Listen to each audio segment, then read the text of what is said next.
안녕하십니까. 뉴스핀 김종훈 기자입니다. 오늘은 대남 오물풍선과 대북전단으로 인해 남북관계가 살얼음판을 걷고 있습니다.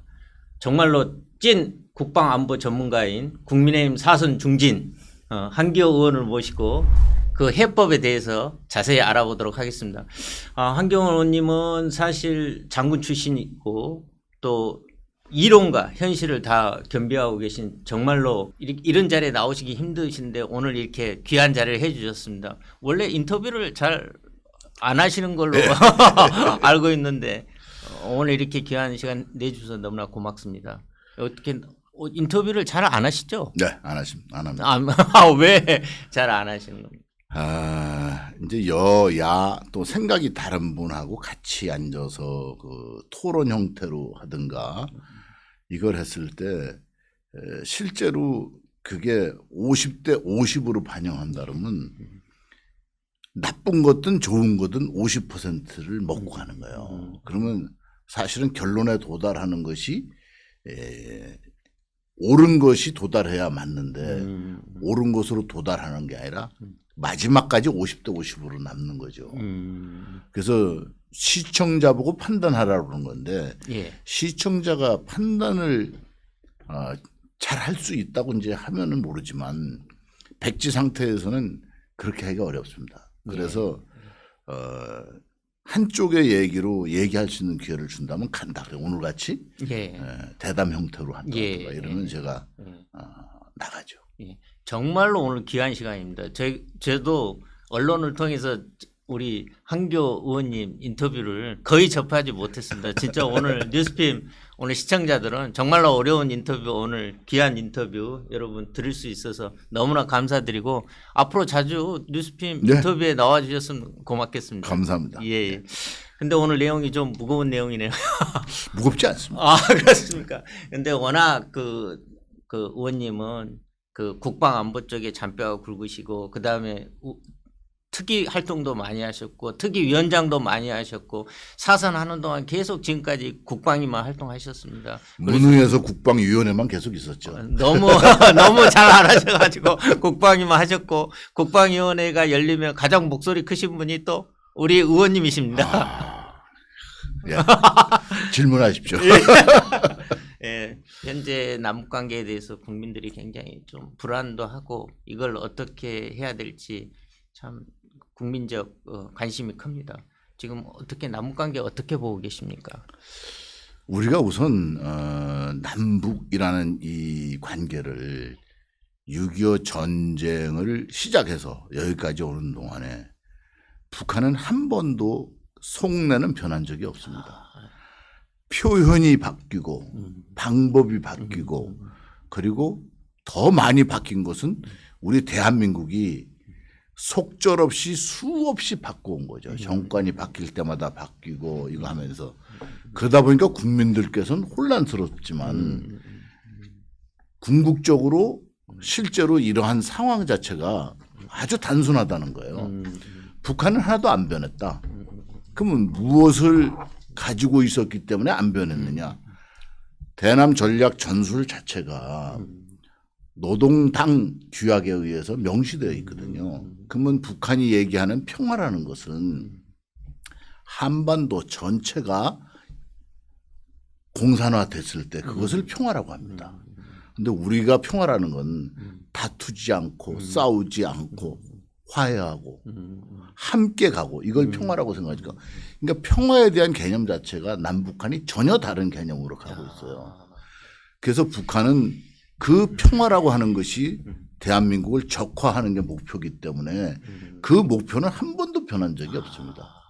그러나 방법을 변화시키는 거죠. 군사적으로 대한민국을 적화할 것이냐.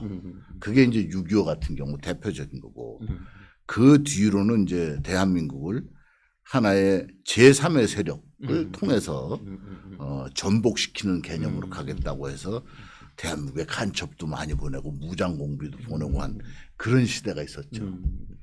그러다 이제 그것도 실패하고 나서 그 뒤로는 이제 미국을 상대로 해서 국제적으로 대한민국을 고립화시켜서 미국이 포기한 다음에 대한민국을 적화하겠다. 그래서 지금은 가장 중요시하는 게 대한민국을 중요시하는 게 아니라 미국을 중요시하고 있습니다.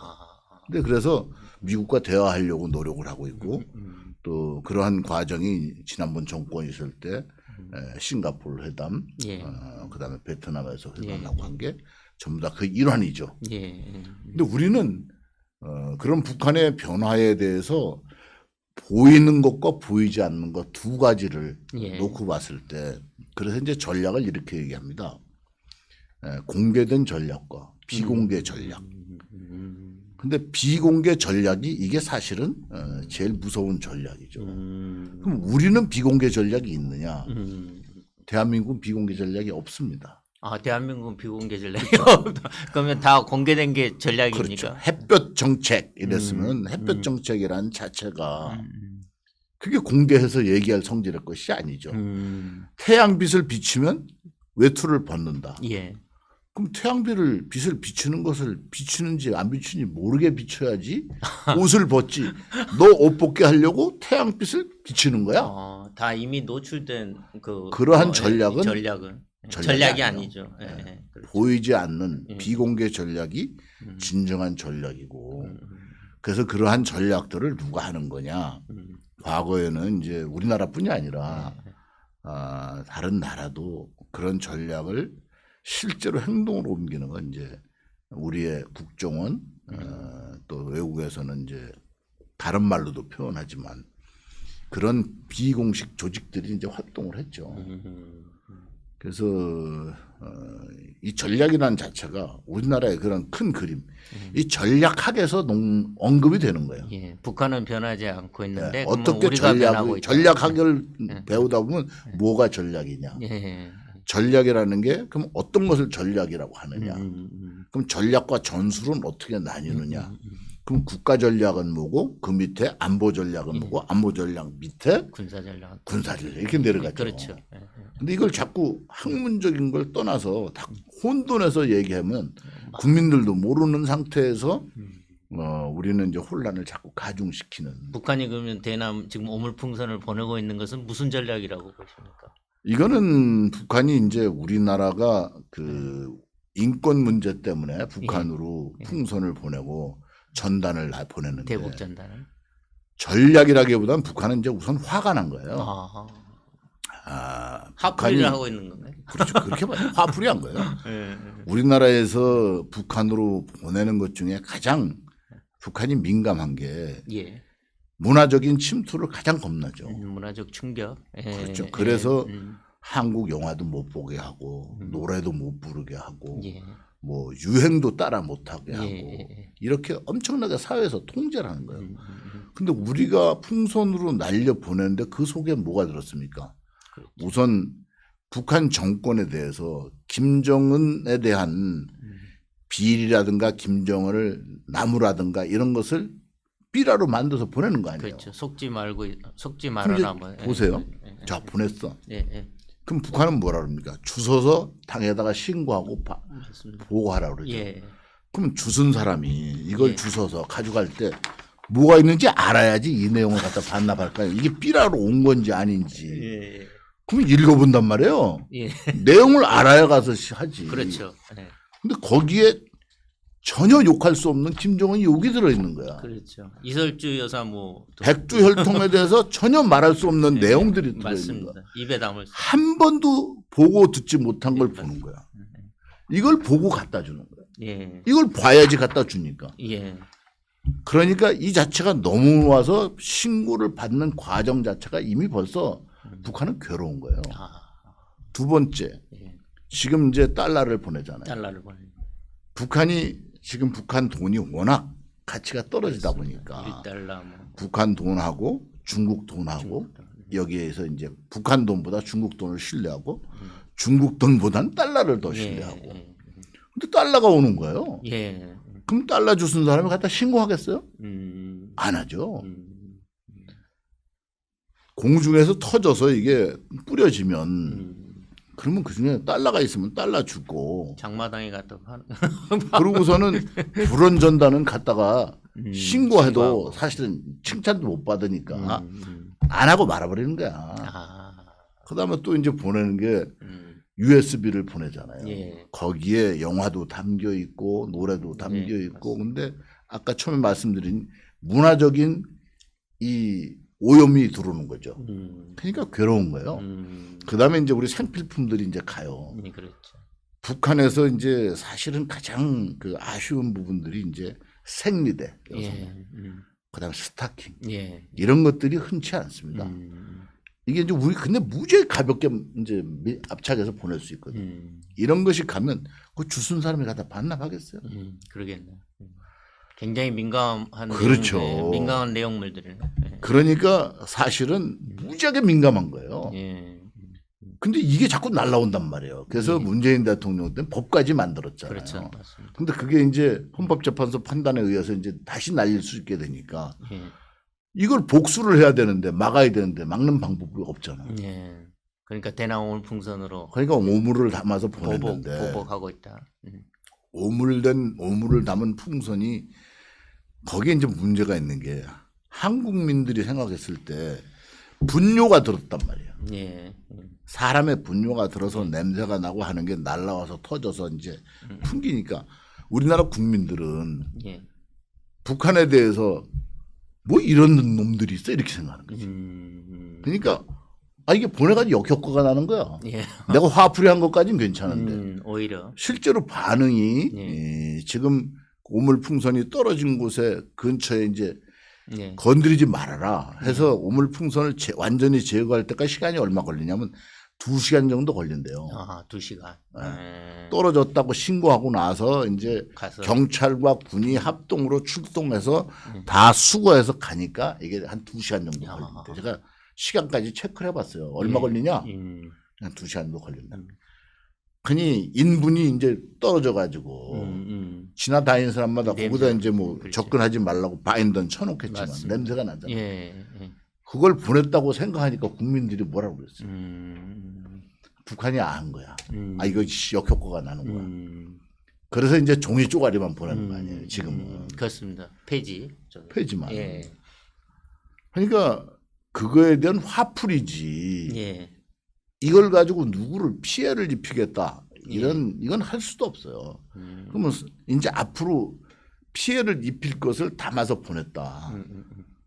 그럼 거기에 대한 대가를 자기들도 지불해야 되거든. 그래서 이제 사실은 북한 입장에서는 난감한 거죠. 거기다 우리가 지금 하겠다고 한 것이 방송을 하겠다고 하잖아요. 대북 확성기 방송. 예. 방송은 본래 북한이 먼저 했어요. 아, 1960년대 우리가 63년도부터 63년부터 시작했죠. 예. 그 전에 북한이 먼저 하니까 우리가 한 거예요. 맞대응으로 했군요. 그렇죠. 예. 그래서 만들어서 하는 건데 지금 북한으로 방송하는 것도 약 10km까지 간다 그러니까 예. 이것도 얼마나 괴로운 거예요. 그래서 이제 또 날리면 예. 사실은 북한 입장에서 방송을 들어야 되니까 예. 그래서 좀 그만 좀 해달라 하는 뜻이 담겨 있다고 지금. 뜻이 담겨 있으면 그러면 일각에서는 자꾸 그걸 언급을 하잖아. 예. 너희들이 우리한테 풍선도 날리고 예. 방송도 예. 같이 병합해서 한다면 이렇게 얘기하잖아. 예. 지금 통일부에서 우리 탈북민 민간 단체들 지금 간담회 해가지고 좀 이거 간담회를 지금 추진하고 있는데 그거에 대해서는 그러면 어떻게 조금 국민들은 그래도 불안이 가는. 그분들이 자제하란다고 자제할 뿐도 아니고. 그래요. 근데 그분들이 가지고 있는 뭐 간담회에서 권할 수는 있지만 헌법재판소 판결까지 받은 거니까. 표현의 자유. 예. 그래서 이게 사실은 이제 그런 경우죠. 예. 평화가 힘으로 하는 거냐, 예. 합의에 의해서 하는 거냐. 결국은 평화는 힘에 의해서 하는 거예요. 우리가 평화에 대해서 평화를 우리가 생각하는 평화, 북한이 생각하는 평화가 아니고 이거를 이루는 방법도 힘의 균형이거든요. 그러면 자 평화를 합의에 의해서 하고 지켜진 게 얼마나 되느냐. 어느 학자가 연구를 했잖아요. 연구를 해가지고 우리 인류가 국가 간에 평화를 합의한 것이 약 2,000건이 된다. 2,000건이 되는데 그 중에서 지켜진 경우가 한 30건 정도 된다요. 인류가 인류가 예. 인류가 그러니까 평화라는 것은 합의해서 지켜지는 게 아니라는 것을 예. 역사가 증명하는 거죠. 예. 그래서 우리가 지금 북한과 합의를 하고 대화를 해서 평화를 얻는다. 제가 군 출신이 아니라 예. 그냥 민간이라도 그런 평화가 사실 존재하느냐. 예. 예. 학자들이 연구해도 존재하지 않는다는 거예요. 예. 그러면 힘의 균형이거든요. 저희가 봐서는 힘의 균형이지 다른 방법이 없어요. 힘의 균형. 예. 근데 이제 일각에서는 또 평화를 위해서는 평화를 준비해야지 전쟁하기 위해서 전쟁을 준비하면 되냐. 이게 뭐 이런 이야기도 또 하는 분들도 계시더라고요. 그래서 지금 힘의 균형, 힘의 균형, 이제 힘의 균형을 맞춰야지만 평화가 온다. 지금 이렇게 말씀하셨지 않습니까? 의원님은. 그러면 지금 그 대북 전단을 보내고 대남 오물풍선을 서로 이렇게 주고받으면서 여기서 이제 힘의 균형. 그러면 그 힘의 균형이란 건 그건 무엇입니까? 당연하죠. 힘의 균형이라는 게 예, 예. 북한이 오물풍선을 계속 보내면 예. 자기들이 더 큰 피해를 보는 거야. 아. 풍선은 우리도 계속 날아가지. 예. 방송을 또 하잖아요. 예. 그다음에 실제로 우리 국군이 과거에 예. 예. 풍선 날리는 부대가 있었잖아요. 맞습니다. 예, 예. 대북 심리전단 또 있었고. 그 장비들 다시 꺼내서 우리가 국군이 날리면 어떡할 거야?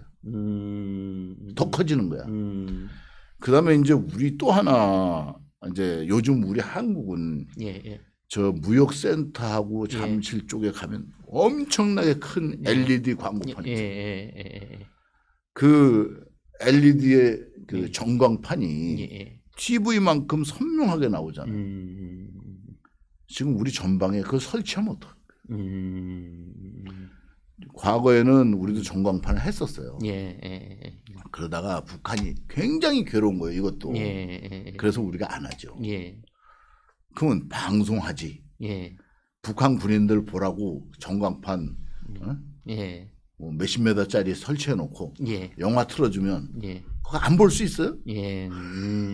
그러니까 힘의 균형 이게 이제 비례성 대응 원칙으로 이제 우리가 해야 하고 그게 이제 힘의 균형을 맞을 거라 이제 이렇게 말씀하시는 거지 않습니까? 그래서 심리전의 힘의 균형이 우리가 북한보다 우위에 있기 때문에 더 이상 못한다는 거죠.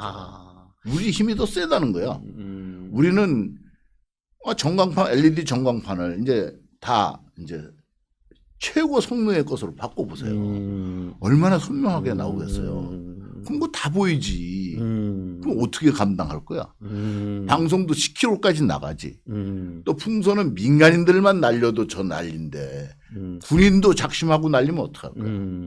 그래서 우리가 심리전에서는 훨씬 더 우위에 있고 강하단 말이에요. 예, 근데 의원님 그렇게 그래서 되면 이게 군사적 긴장이 그 대북 전단 그러니까 대북 심리전에 있어서 남북 간에 우리가 우위가 있다. 훨씬 경쟁력 우위가 있다 그런데 이게 에스컬레이터가 돼가지고 그러니까 이렇게 북한이 안 하지. 그래서 북한이 안 할 거라고. 그럼요. 근데 저는 계속 안 한다고 봐. 할 수가 없어요. 우리가 또 이제 민간인 차원에서 풍선 날리잖아요. 그럼 북한에서는 우리한테 날리는 게 비례 원칙, 비례성을 가지고 한다면 물론 뭐 개수를 더 많이 한다 하더라도 1,600개를 거기다가 뭘 해야 되냐면 대한민국 정권에 문제가 있다고 이제 해야겠지. 그렇지. 우린 북한 정권에 문제가 있다고 하니까 북한도 우리 정부를 탓할 수 있고 뭐 사회에 비난을 할 수 있고 여러 가지 할 수 있죠. 그게 들어가야 정상이지.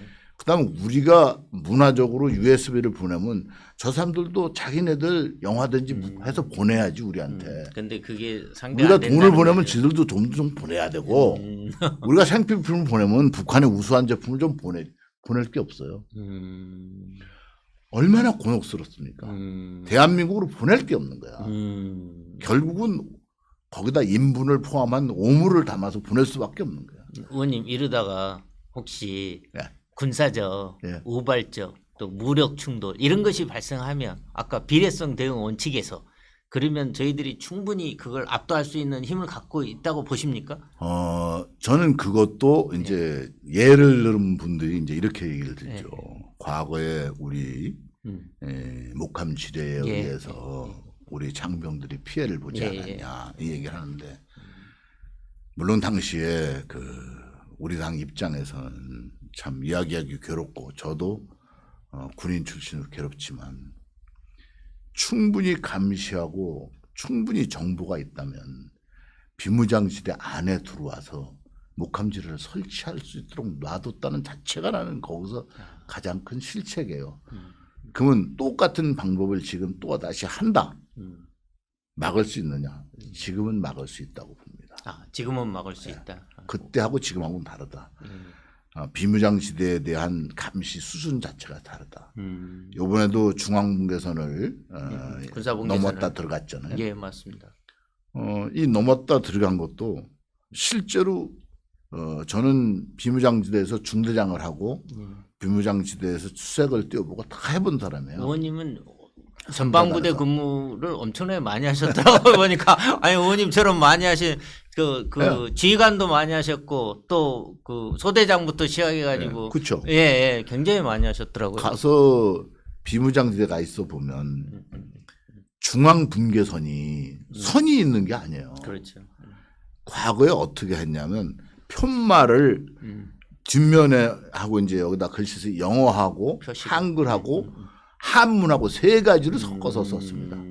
그 편말에 편말도 두 가지가 있습니다. 철판으로 된 게 있고 그 성면으로 압축해서 한 스레트 형태 이 두 가지가 있어요. 이거를 편말 하나에다 여기다가 앞뒤로 이렇게 붙여서 갖다 박아놔. 맞습니다. 그리고 가운데는 철조망이 두 줄이 쳐져 있어요. 근데 6.25 때 친 거예요.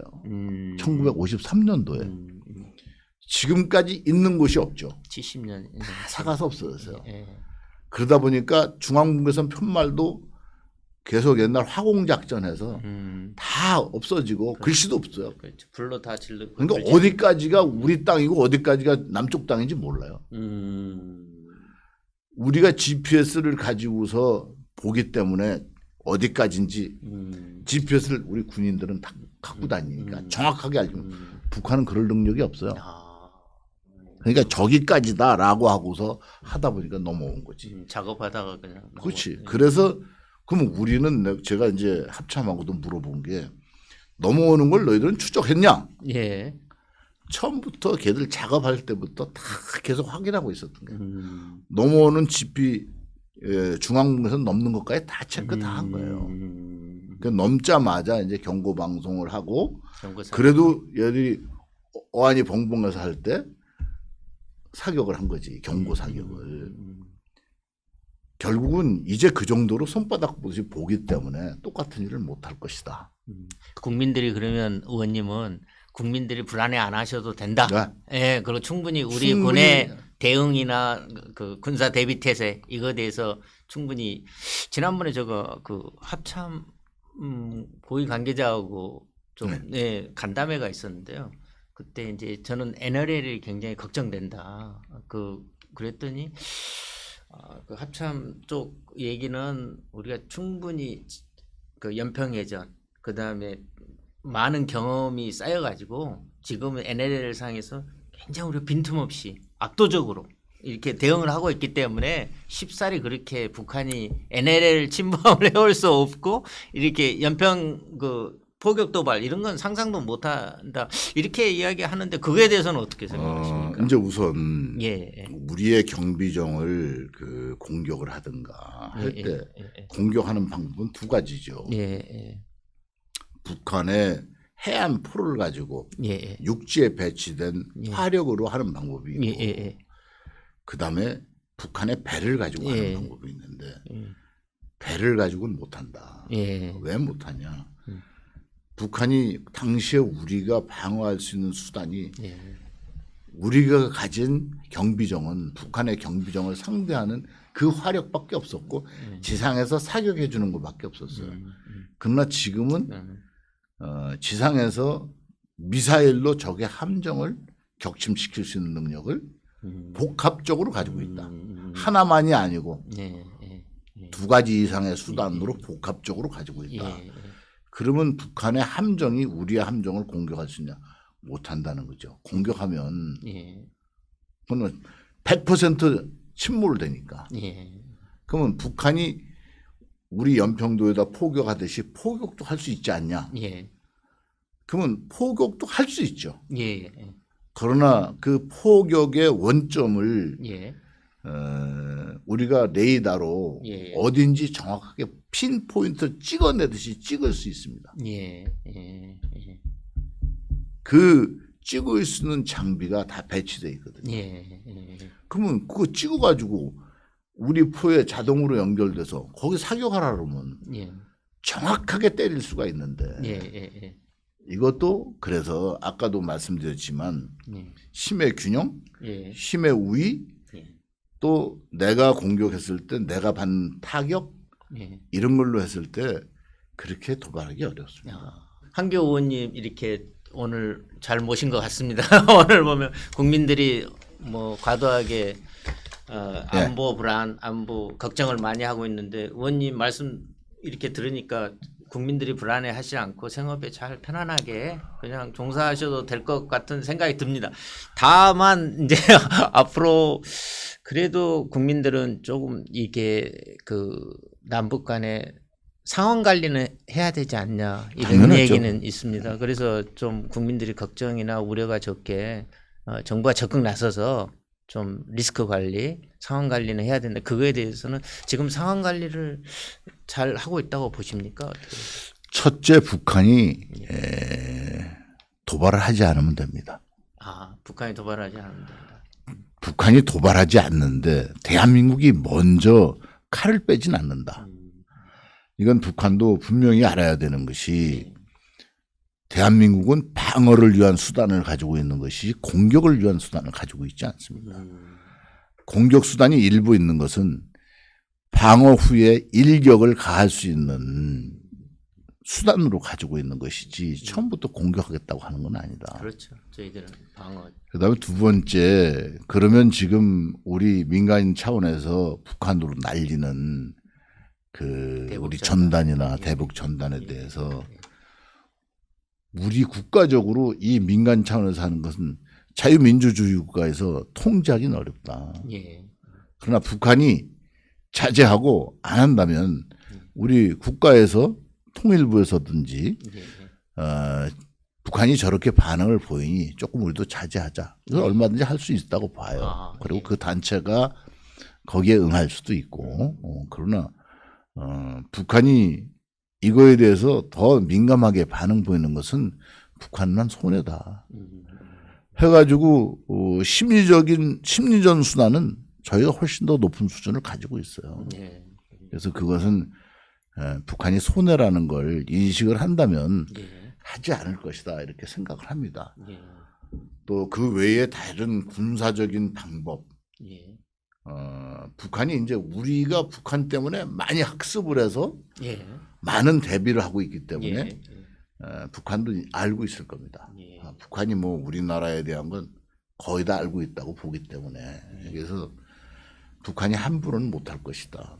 그래서 이제 전략적으로 핵 미사일 이런 것들이 있고 또 재래식으로 있는데 북한의 그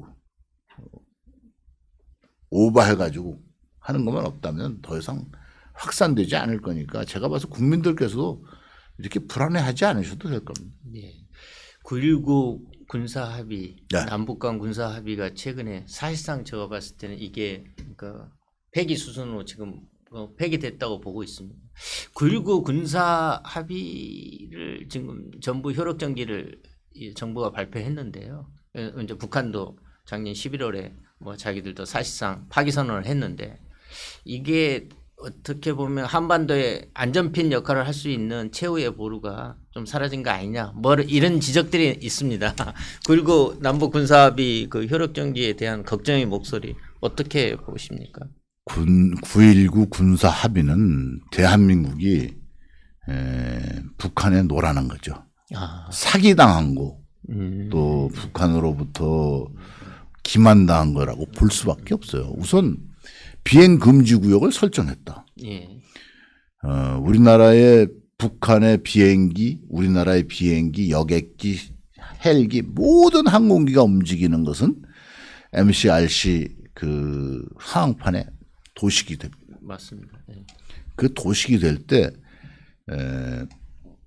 작년인가 재작년에 국정감사를 갔어요. 네, 그래서 2022년, 거기를 갔는데 예, 10월. 민주당에 아주 그 저명하신 분이 국정감사 오신 분이 그 화면에 우리나라는 민간 여객기로 포함해서 군 전투기 헬기까지 다 보이죠. 점이 얼마나 많아요. 네, 그렇죠. 근데 북한은 단 한 대도 없는 거야. 예, 수백 개가 떠 있죠. 예, 수천 개, 수백 개. 단 하나도 없는 예, 거야.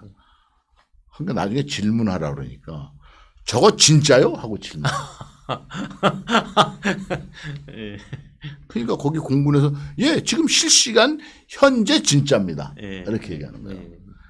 그럼 비행기가 한 대도 없는 나라지 아니야. 한 대도 없는 적에게 비행 금지 구역이 무슨 의미가 있냐. 우리만 비행 금지 구역이 우리만 적용하는 거지. 북한엔 전혀 적용되지 않는다는 거예요. 근데 그걸 왜? 또 사격에 대해서도 잠깐 말씀드리면 그렇죠. 5km 우리는 후방 지역에 사격장이 거의 없죠. 없어요. 예. 만들 수가 없어. 예, 맞습니다. 주민들이 가까이 살기 때문에. 그래서 모든 사격장은 전방 지역에 전방에 있습니다. 예. 그럼 전방 사격하지 말자. 예. 저희들만 북한은 무장이 전후방이 없이 다 사격할 수 있어. 예, 그렇습니다. 거긴 군사 통제 국가니까. 예. 그럼 사격을 하지 않는 것도 누가 손해냐? 우리만 손해야. 비행 금지 구역, 사격하지 말자, 훈련하지 말자. GP를 폭파한 것도 이번에 드러났잖아요. 저는 폭파한 GP에 직접 들어가 봤습니다. 아, 예. 우리는 지하시설, GP는 핵심이 지하시설이에요. 예. 지하까지 완전히 파괴해서 완전히 그냥 다 무너뜨렸죠. 예. 북한은 어떻게 해서 위에 것만 날렸죠. 그 이번에 다 복구했잖아요. 예, 그렇습니다. 예. 그럼 우리는 뭐 한 거예요? 우리만 일방적으로 다 한 거예요. 이렇게 기만당하고 북한한테 사기를 당한 건데 예. 그 9.19 합의가 깨졌네 안 깨졌네는 의미가 없는 거야. 북한은 처음부터 아무것도 9.19 군사 합의했다고 할 게 없었어. 뭘 할 게 있어. 우리만 당한 거예요. 야, 우리만 당했다. 예. 그 당한 것이 이제 정상으로 갔으니까 예. 그게 9.19 군사 합의가 깨졌다고 해서 무슨 북한 남북 간에 뭐가 그 안전장치가 뭐 해제가 됐다 이렇게 보는 것보다는 예. 진실이 드러났다 이렇게 봐야죠. 예. 지금 그 윤석열 정부의 대북 정책이나 그다음에 우리 국방부의 힘에 의한 평화 뭐 이런 거에 대해서 지금 그 의원님 보시기에는 어떻게 평가하십니까? 지금 이제 2년이 지났고 앞으로 3년이 남았습니다. 그래서 지금 이런 기조로 계속 가야 되는 건지 아니면 또 의원님이 보시기에 이런 것은 좀 보완해야 되고 좀 발전시켜야 되고 좀 이런 점은 좀 미약하다. 좀 대화도 해야죠. 아, 대화. 왜 대화를 해야 되냐. 북한이 우리를 기만하기 위해서 대화하잖아요. 예. 우리도 북한을 기만하기 위해서 대화를 해야죠. 간단해요. 북한이 하자는 거 우리도 하자 이거요. 북한이 대화하면 예. 우리도 가서 대화하고 북한이 우리한테 속이는 게 있으면 우리도 속이자. 예. 이건 쌍방이 예. 같은 차원에서 보는 거예요. 예.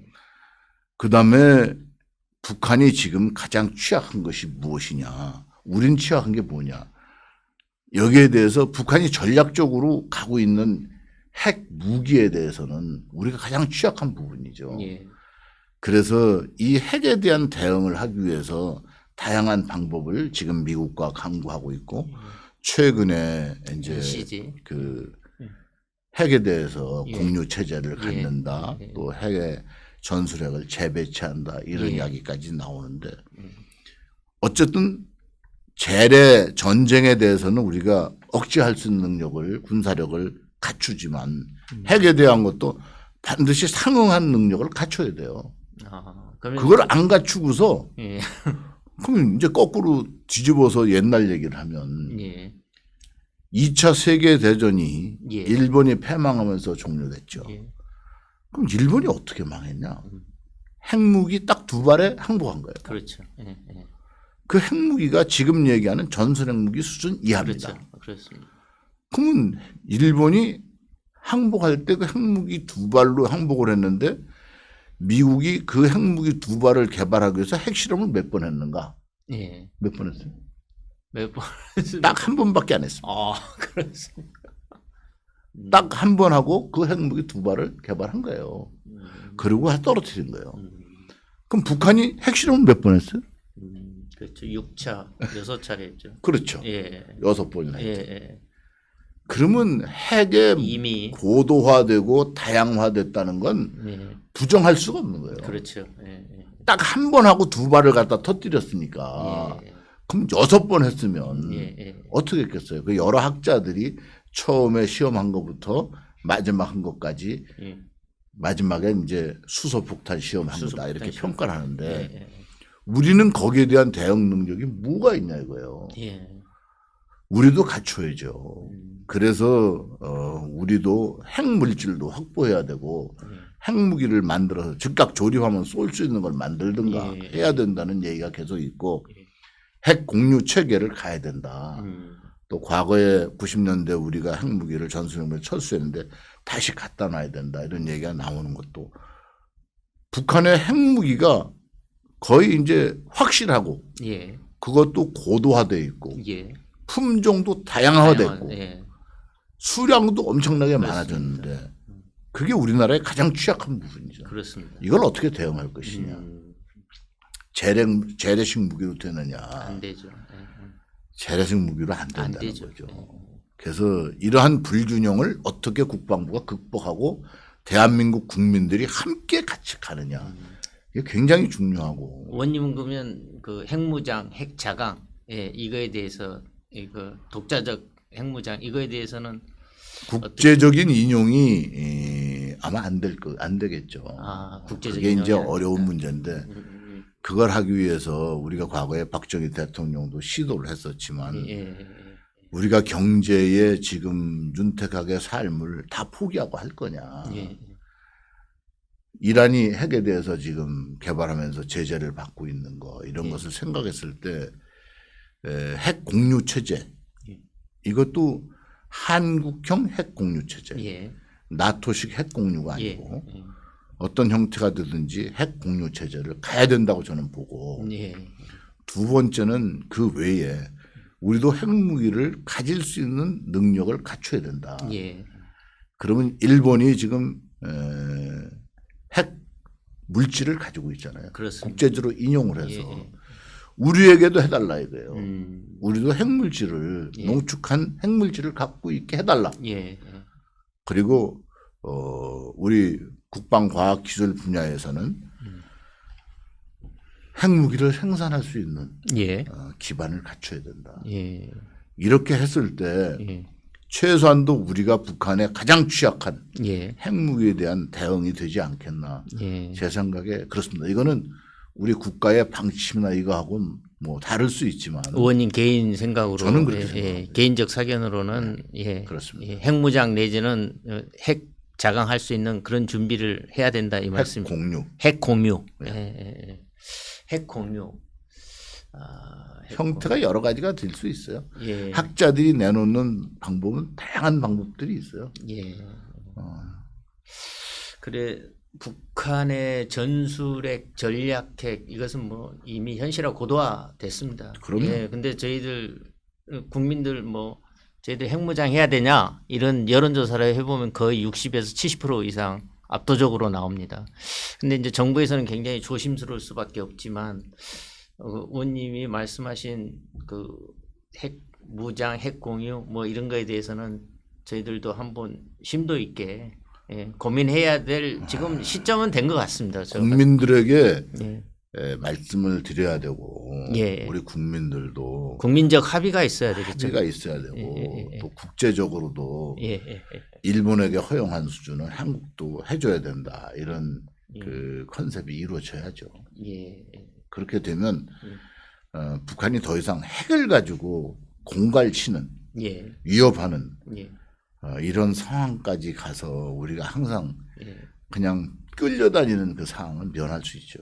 예. 저기 의원님은 저기 그 마지막 보직이 저기 교육사령관 네, 네, 교육사령관 하셨습니다. 그러면 누구보다 우리 장병들의 교육이나 훈련 뭐 이런 거 분야에 대해서는 엄청난 진짜 전문가신데요. 현실도 잘하시고 또 이론적으로도 잘하시고 또 그 국방의 활동도 하셨고 여러 가지 보시면서 지금은 이제 군에 계실 때는 또 군 안에서 보셨고 또 밖에 나오셔서 이렇게 좀 객관적으로 또 보실 기회도 지금 많으셨고 지금 우리 최근에 훈련병들 그 인명사고도 나고 뭐 이런 상황입니다. 그래서 굉장히 국민들이 군에 자식을 보낸 부모들이 굉장히 걱정을 하고 있습니다. 근데 이제 시대가 바뀌었고 우리 병영도 굉장히 급격한 변화를 겪고 있습니다. 그 지금 훈련병 그 병영 자체 훈련병 그 교육이나 그다음 인명사고 이런 것은 어떻게 예방해야 되고 우리 군이 어떻게 가야 되는지 굉장히 지금 군도 고민하고 있습니다. 그 문제에 대해서 심각하게. 근데 의원님은 그래도 전문가시니까요.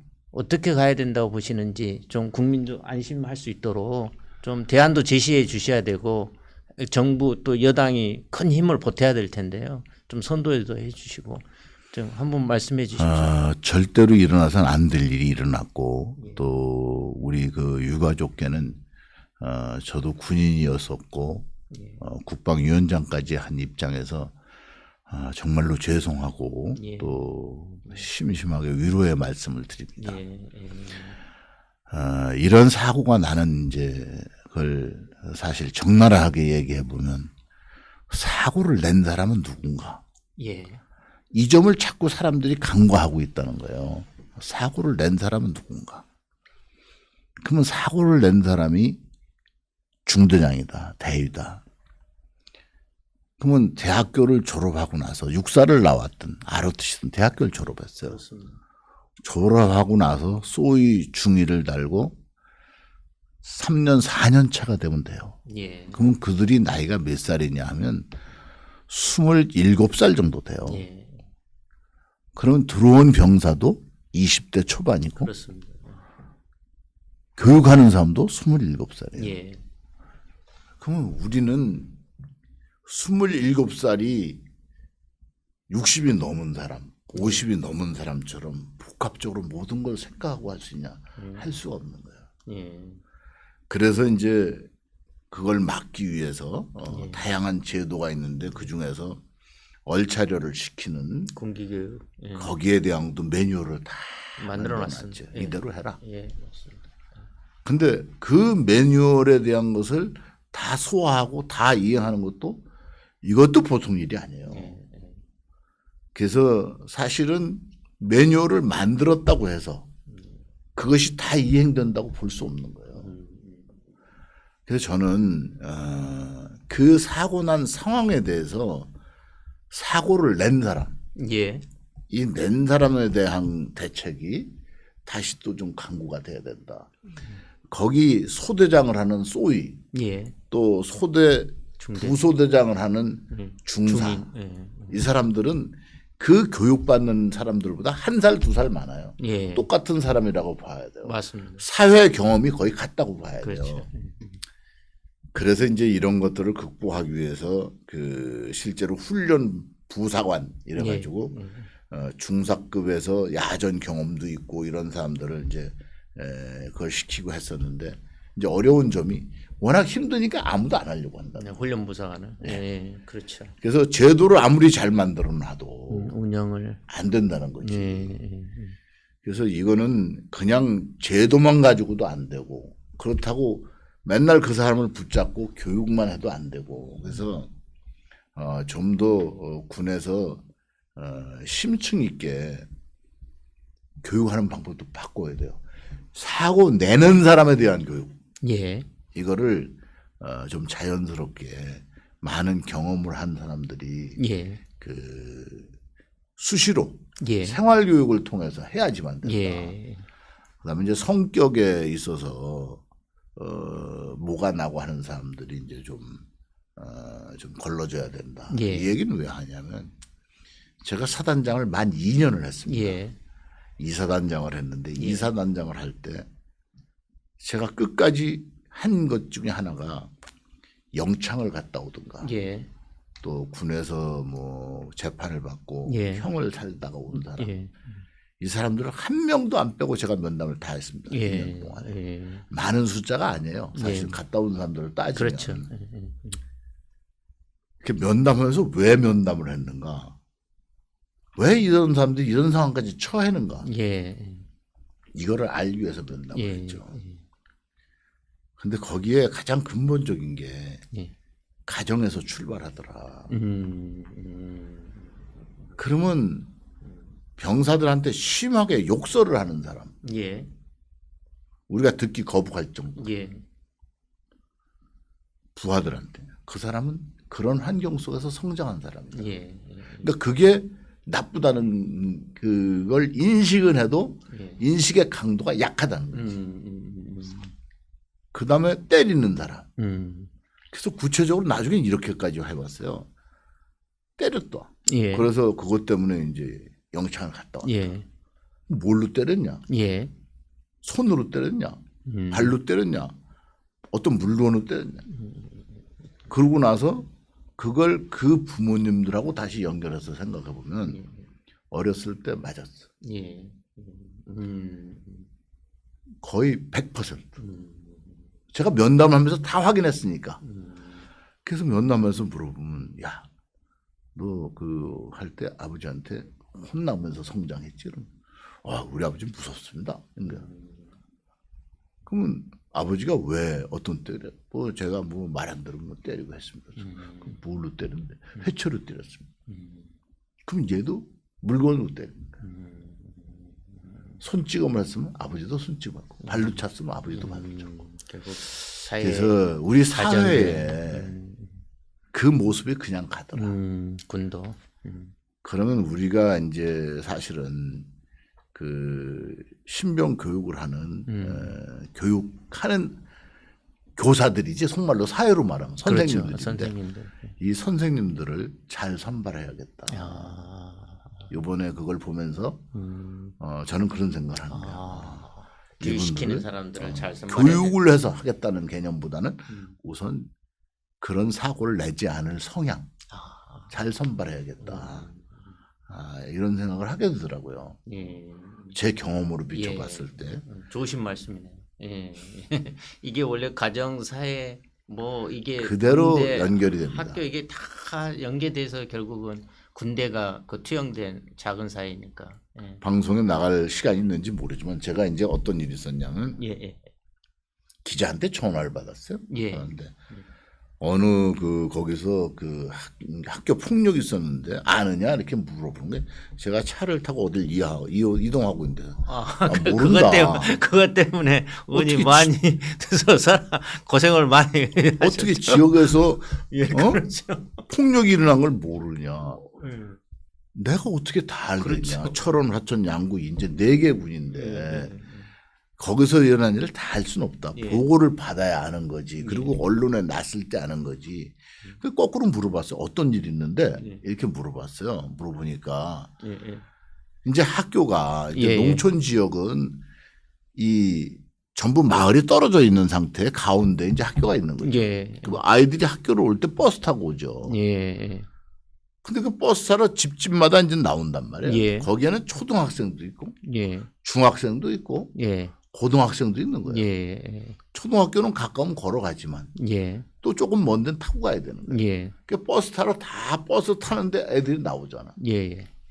거기서 예를 들어서 고등학생이 중학생한테 뒤 옆에 꼴모로 끌고 가서 돈 내놔. 이런 일이 이제 벌어진 거예요. 그 없다 그러면 이제 때리고. 이게 이제 터진 거예요, 문제가. 그래서 제가 그렇게 설명을 하더라고, 기자가. 나중에 보니까 진짜 그렇고. 근데 그건 학폭이 아니구만 그랬죠. 학교에서 일어난 일이 아니고. 학교에서 일어난 일이 아니다, 일단. 그 밖에서 사회에서. 그 다음에 그 학교의 동급생이거나 학교 안에서 일어난 일이 상하의 학급에서 일어난 게 아니다. 그래서 그거는 학교 문제가 아니다. 무슨 문제냐 이게. 가정교육의 문제다. 그렇죠. 자기의 이웃에 사는 잘 아는 후배들 어린애들한테 돈을 갈취했다는 가정의 교육의 예. 문제다. 그래가지고 이제 기사가 났죠. 예. 학교 폭력을 가정 교육의 문제라고 하는 진짜 웃기는 국회의원 이런 식으로 나온 거죠. 그래서 그게 막말 중에 하나가 들어가 있어요. 이제 시리즈. 그래서 사실은 이제 그런 걸 보면서 군대를 그게 보면 군대도 음. 연관시켜서 봐야 된다. 가정, 사회, 그렇죠. 다 연관돼 학교 있어요. 이게 다 연관돼서 그 군에 성인을 투영돼 나이가 20살 넘은 사람한테 거기에 대해서 윤리 교육을 하고 거기에 대해서 교육한다고 되나요? 되지 않아요. 제가 대령 때 학교 교육처장을 했었고 예. 또 교육사령관도 하고 예. 육군본부 정보작전 부장을 했는데 정작부장 하셨죠. 거기서도 이제 교육훈련을 예. 담당하거든요. 교육훈련을 담당하면서 성인 교육이 뭐냐. 왜 우리나라가 초등학교, 중학교, 고등학교, 대학교가 있냐. 그 이유가 있어요. 예. 그건 그 교육학에 나와 있는 그 기초를 가지고 있는 거예요. 예. 유치원은 가면 제일 먼저 뭘 배냐면 유희를 배우잖아요. 예. 옆에 친구하고 손잡고 같이 놀고 사람이 같이 노는 게 즐겁다는 거지. 예. 사람이라는 걸 가르치는 거예요. 예. 그래서 사람이 옆에 사람하고 같이 어울리면 재미있고 즐겁다. 이걸 가르치는 거예요. 사람이라는 걸 가르치는 게 유치원이에요. 사회적 동물이라는 걸 그다음에 가르치죠. 초등학교를 가죠. 초등학교 가면 뭐예요? 교육. 이 세상을 사는데 지켜야 할 룰이 있다. 교통법규도 지켜야 되고 각종 그 룰이 있는 걸 지켜야 된다는 거지. 교통법규를 안 지키면 교통사고가 나는 거고.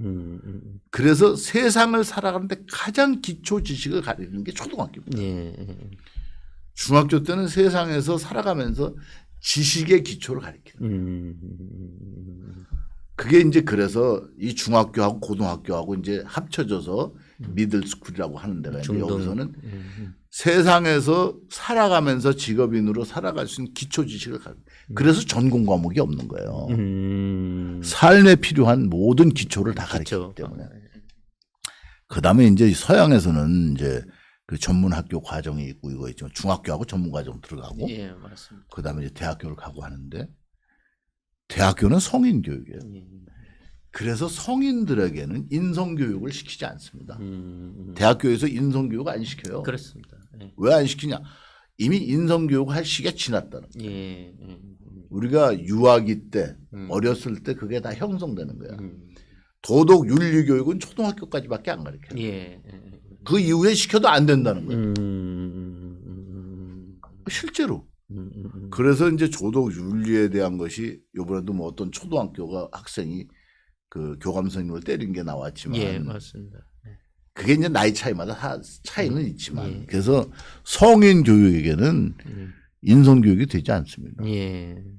그래서 지켜야 될 법을 가리키는 것이지 인성으로 되진 않아요. 그래서 인성이 된 사람을 뽑아야 되지 않겠냐. 뽑아서 교육시켜야 된다. 그 사람이 교육을 시켜야 된다. 예. 아, 굉장히 어려운 문제 같아요.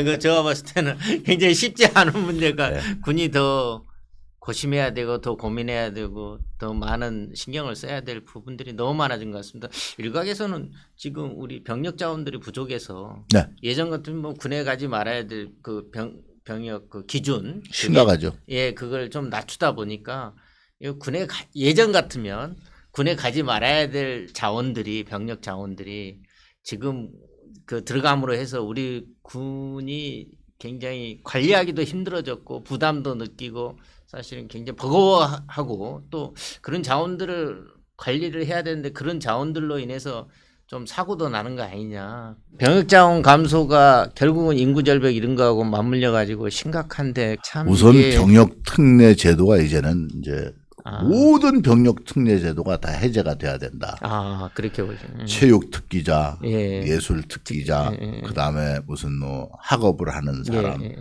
또 산업 기능 요원.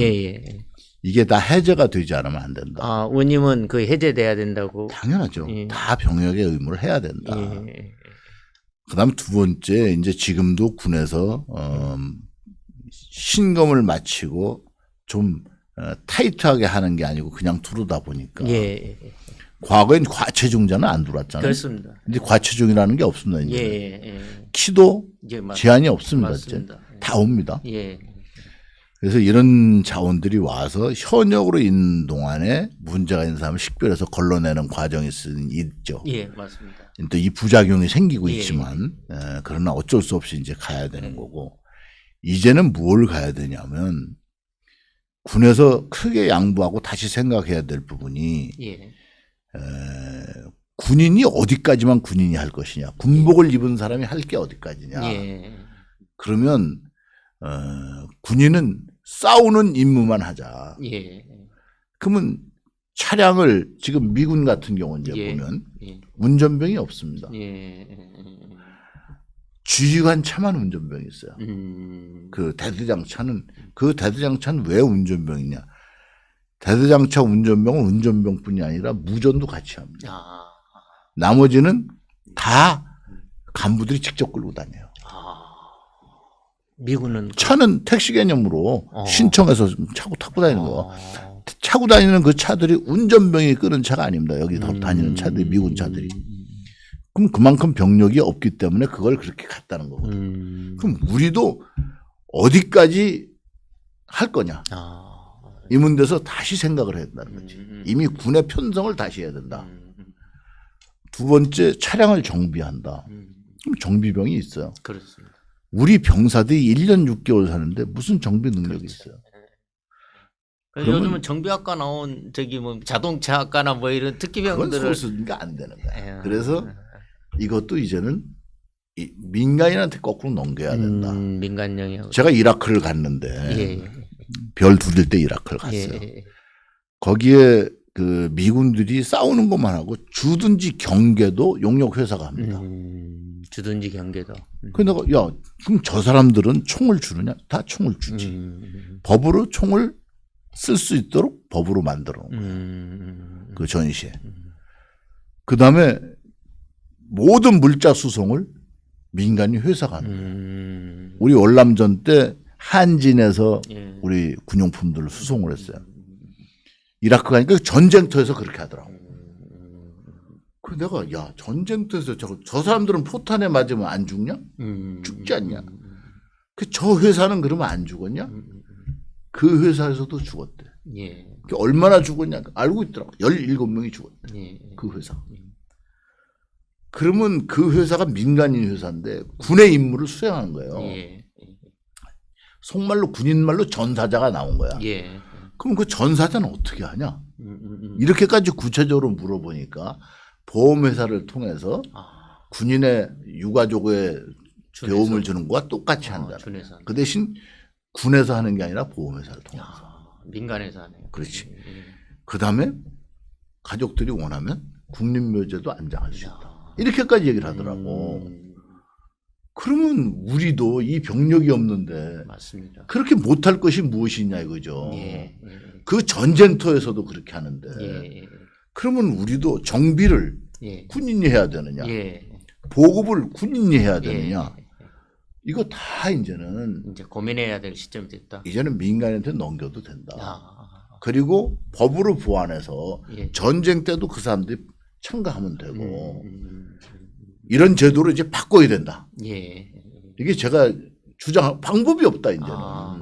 그렇지 않으면 군을 지금보다 더 감축해야 된다. 예. 그럼 북한이 110만 명을 유지하는데 우린 지금 50만 명도 깨졌어요. 그렇습니다. 예. 벌써 깨져서 그 밑으로 한참 내려갔어요. 맞습니다. 예. 여기 방송에다 말씀은 차마 못 드리지만 예. 그럼 어떻게 할 거냐. 예. 그래서 지금 그 대안을 빨리 강구하지 않으면 안 된다. 예. 제가 계속 얘기를 하죠. 예. 저기 오늘 진짜 너무나 귀한 자리에 이렇게 나와주셔서 너무 감사하고 그 언론 인터뷰를 거의 우리 의원님이 안 하시는데 이렇게 오늘 나오신 김에 지금 그 정부 그다음에 그 여당으로서 안보에 대해서도 튼튼한 안보를 통해서 국민들 불안 없이 그 뭐 풍선이 오든 아니면 뭐 어떤 북한의 국지적 도발이 있든 간에 있어서는 안 되겠지만 우리 국민들을 안심시키고 국방 안보가 튼튼히 하고 있다는 그런 좀 안심을 시켜줄 수 있는 책무도 있다고 저는 생각합니다. 지금 네. 정부 여당이 큰 막중한 책임을 갖고 있습니다. 안보를 정권을 잡았기 때문에 뭡니까 국민들을 안심시키고 뭐 의무가 군사적 있죠. 의무가 있고 네, 책무가 네. 있습니다. 그래서 지금 나오셨으니까 앞으로 그 윤석열 정부 이제 2년 지났고 3년 남았습니다. 국방 안보 정책 어떻게 끌고 가고 어떻게 하겠다고 국민들에게 말씀해 주시고 국민들한테 한 말씀 해 주십시오. 안보가 우리가 흔히 이렇게 얘기하죠. 경제는 먹고 사는 문제고 안보는 죽고 사는 문제다. 예. 먹고 사는 것보다 죽고 사는 게 더 중요하죠. 그럼 국가라는 것은 무엇을 하는 거냐? 국가가 해야 되죠. 국태민안이라고 이건 뭐 동서고금이 다 똑같아요. 예. 나라가 태평하고 예. 국민들은 안전하게 안심하고 예. 생업에 종사하고 살 수 있도록 만드는 것. 예. 이게 국가가 지향하는 궁극적인 목표입니다. 예. 그러면 그중에 이제 안보가 죽고 사는 문제라고 하니까 예.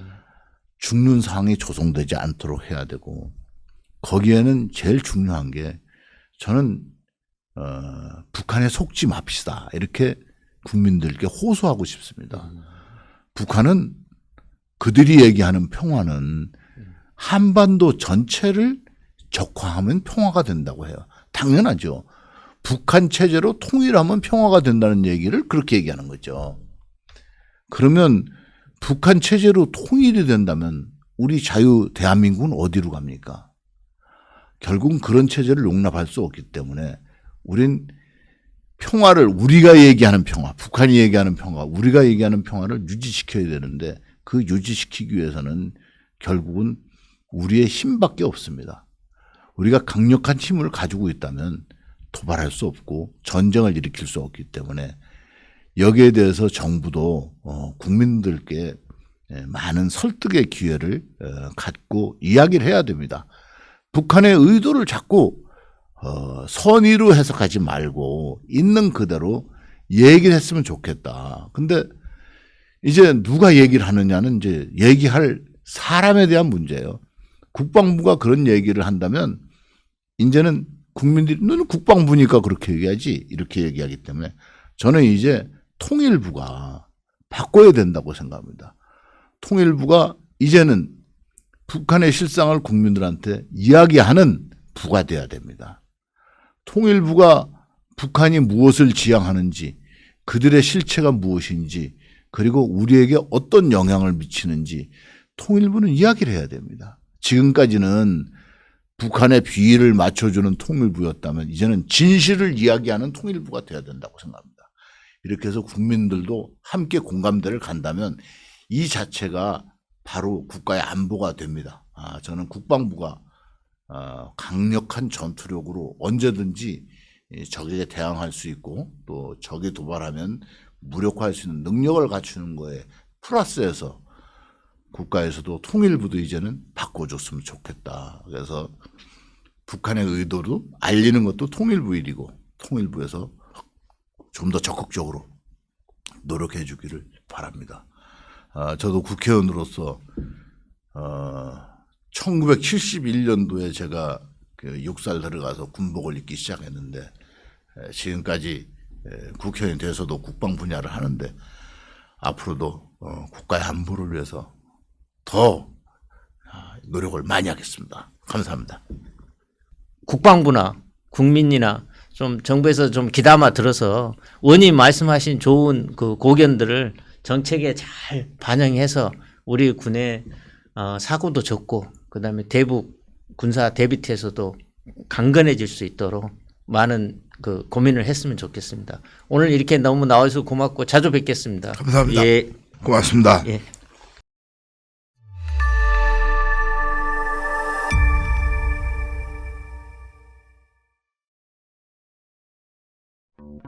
청년 대한민국의 미래. 왜 우리는 꼭 실패한 대통령들이 나와야 될까? 우리 자녀 세대에도 물려줘야 될 명백한 도덕적 의무를 갖고 있는데 과연 우리 세대가 그걸 제대로 하고 있느냐? 청년들을 만날 때마다 굉장히 어려운 상황이라는 것을 많이 느낍니다. 아이가 이제 고3이 지나고 나면 무관심해진다는 거예요. 우리가 지금 행동하지 않아서 지금 이대로 그냥 굴러가서 제가 죽어서 누워있을 때 손주가 무덤에 와가지고 할아버지 왜 그러셨어요?